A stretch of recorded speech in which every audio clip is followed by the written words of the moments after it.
So are the Saints a legit threat to the Bucs, Harry? Yes. Yeah. When you look at the last 4 out of the 5 times they played, they've beaten the Tampa Bay Buccaneers. Yeah. And they've gotten that pressure on Tom Brady to make him frustrated and not make that offense flow. But when I look at a guy like Jameis Winston, a lot of people love to talk about, well, you know, Jameis threw 30 interceptions.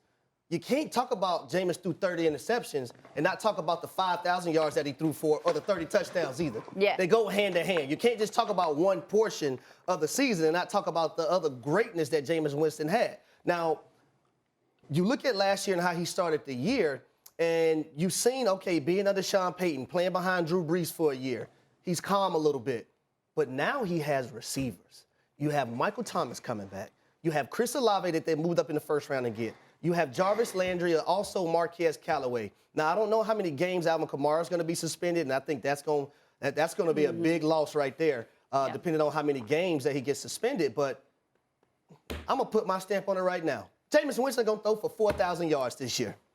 We love to hear it. I We love said to it. hear it. All right, He gonna Emily, throw are for they? 4,000. Yeah, I mean, they're the legit biggest threats. threat in this division Yeah. to the Buccaneers, but there's a lot of ifs, and Harry alluded to some of them. What do we get out of Alvin Kamara? Is he even on the field? But really, what Jameis Winston do we get? Because I'm not so sure that the Saints are even convinced on Jameis Winston. Why were they going after Deshaun Watson in the offseason if they were really sold on Jameis? Now, everyone's making a big deal about his touchdown to interception ratio being better last year. However, his underlying numbers weren't great, and touchdown to interception isn't the only stat that matters. I mean, Trevor Siemian had 11 touchdowns and 3 interceptions. Do we think Trevor Siemian was the answer last year? Probably not. So I do think that, you know, there's also some questions in their offensive line. If all of these things come together, they are the biggest threat. Also, because the other 2 teams in the division, I'm not too sold on. I don't think Ryan Tannehill's ceiling is quite as high as Jameis Winston's is, and the Falcons.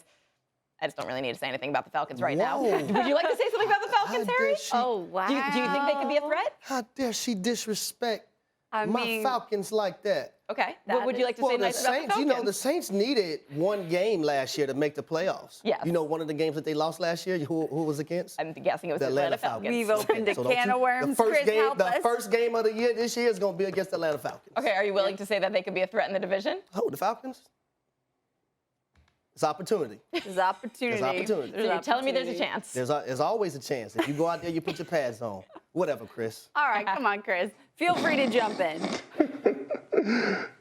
No, it's not an opportunity for the Falcons to be the threat. Is Marcus Mariota their quarterback? Thank you for saying it. Exactly. No. So, Well, no. It ain't gonna happen. But as far as the Saints being the biggest threat to the Bucs in this division, sure you could say that. But, I mean, the NFC South, I mean, it's the Tampa Bay Buccaneers and everybody else. It's like Tampa Bay is walking into a class with a lot of kindergartners and saying they're the tallest ones. That's how far the gap is between where the Bucs are at and the other 3 teams in the division. And when it comes to the Saints, there are too many questions at key spots. What version of Jameis Winston are we going to get this year?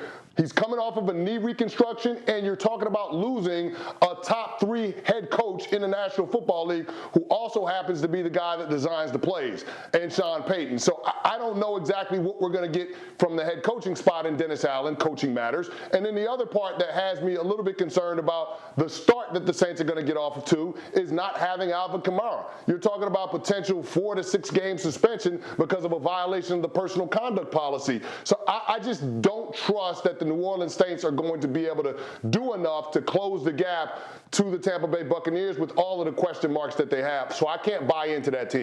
Maybe they're a wild card contender, but I don't think that they can contend with the Bucs for the division title.